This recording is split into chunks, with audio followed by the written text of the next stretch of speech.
Well, we are here today with the Eberts. They are selling their lake home on Lake Athens.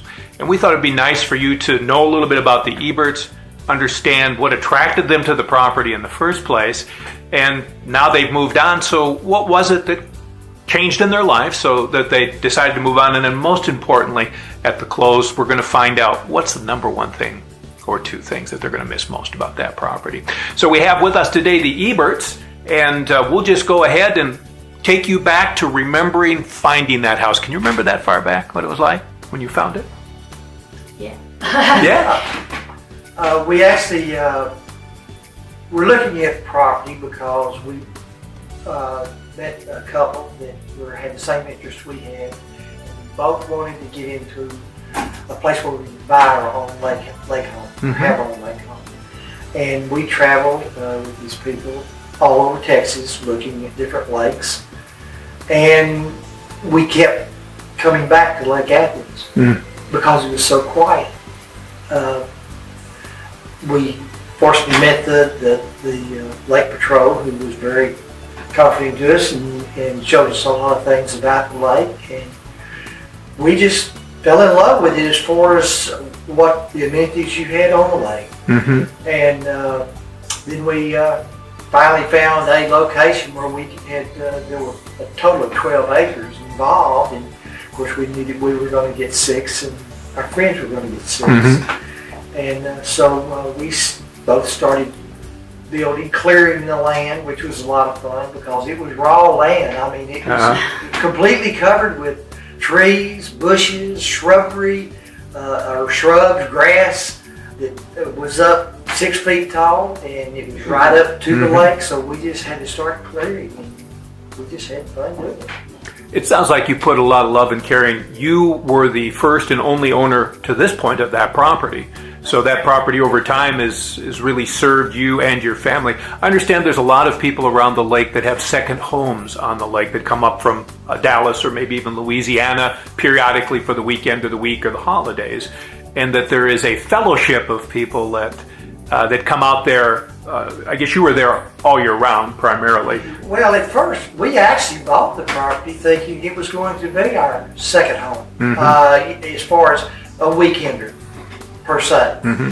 And after 4 or 5 years, we had cleared the land and we had had a mobile home put on there. And my wife looked at me one day and says, "You know, I think we're going to retire here. I'm not going to stay in a mobile home. You're going to have to build a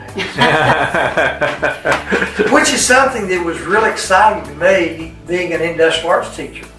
I had the background. I taught architecture and drafting and did woodworking and welding and electrical and everything in my teaching career. And I had always wanted to apply that knowledge in my own building or building something for myself.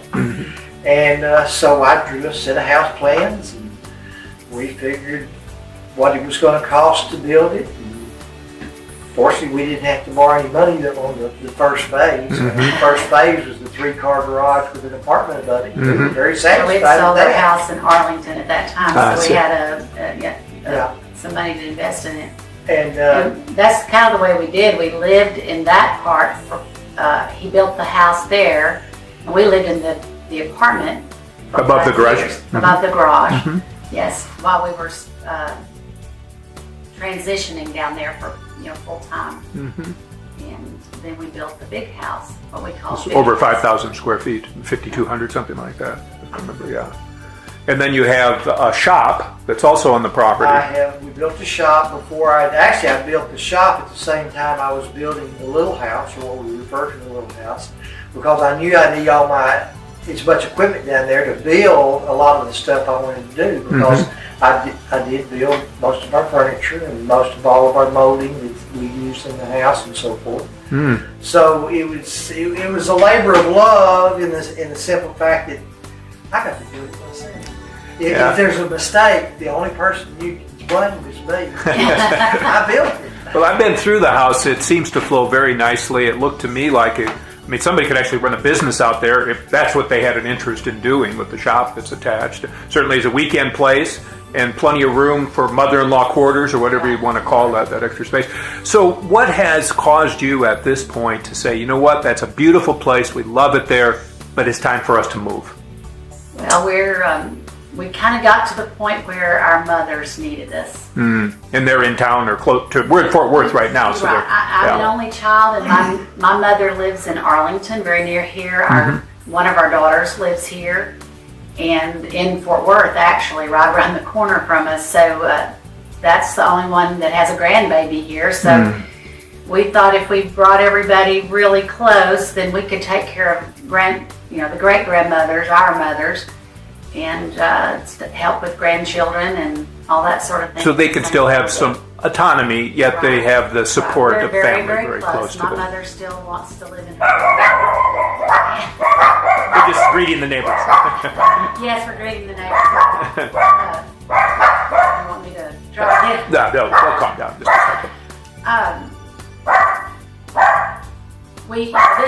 This allows me to help my daughter live in her own home.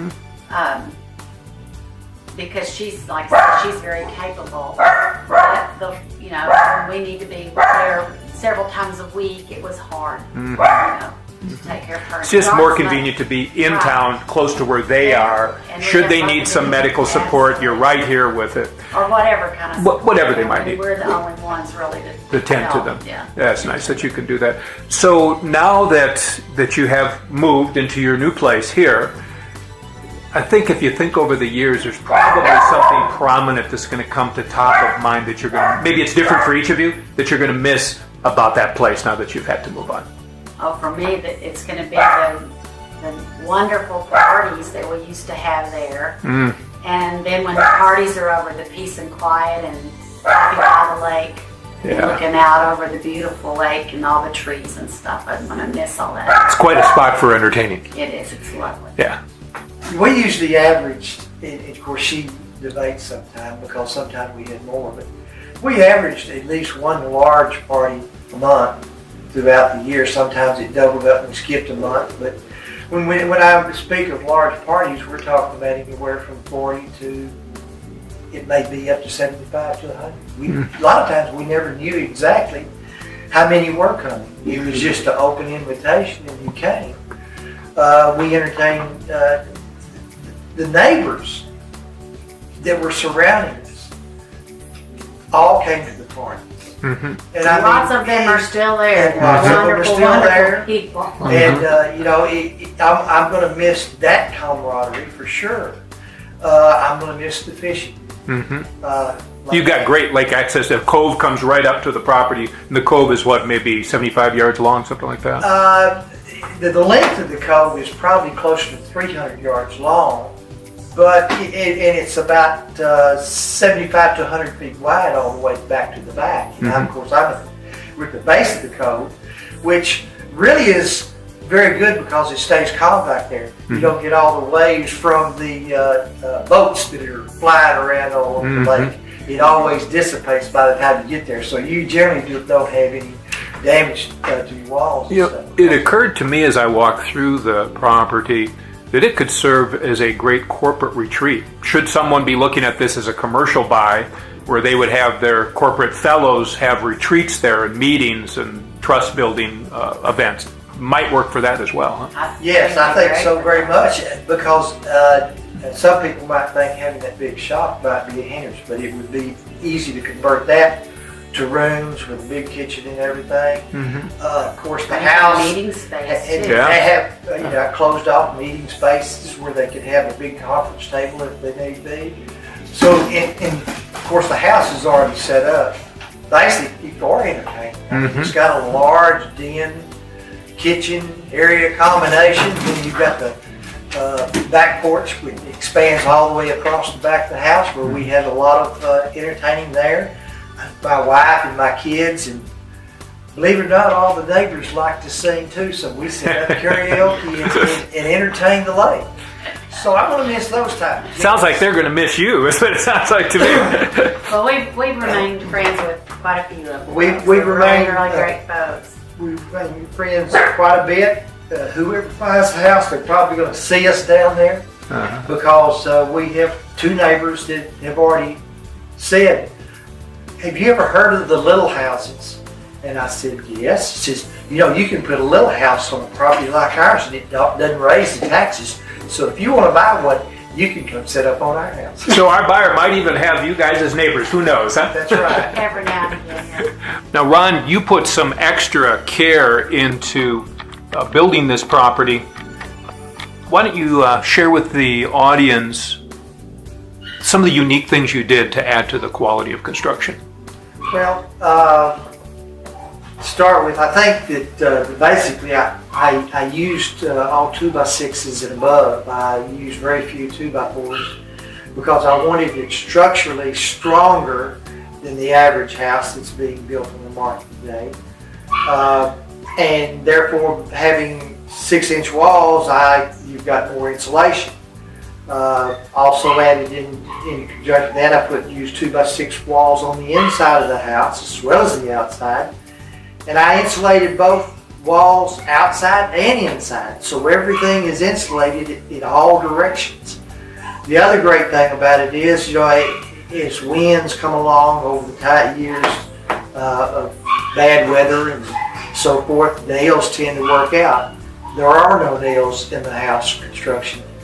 Every piece of wood is screwed together with 3 to 3.5 inch screws. That must have taken some work. And it takes a little more time, but after a while, it was real easy because it really didn't take that much longer to put the screws in than it did to drive a nail in. Mm-hmm. How many people have, if they're doing their own work, how many people have tried to drive a nail in and bend it over and have to pull it out, bend it over and have to pull it out? You don't have to worry about that with a screw. It just goes in if you've got a good screw gun. Mm-hmm. We tried to think things out. I know when we were starting to build the laundry area, and we talked about, we're going to have a centrally located laundry area, and both closets on either end were towards the outside. And of course, I was going to be the one to work, so I just put a door, and right beside the door I put the washer and dryer, and it entered into our closet.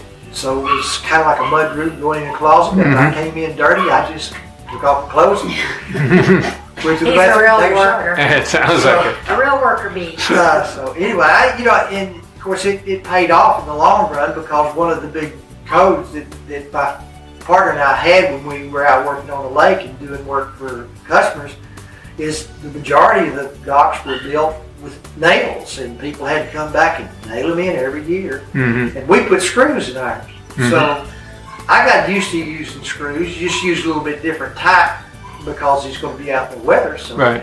I took time in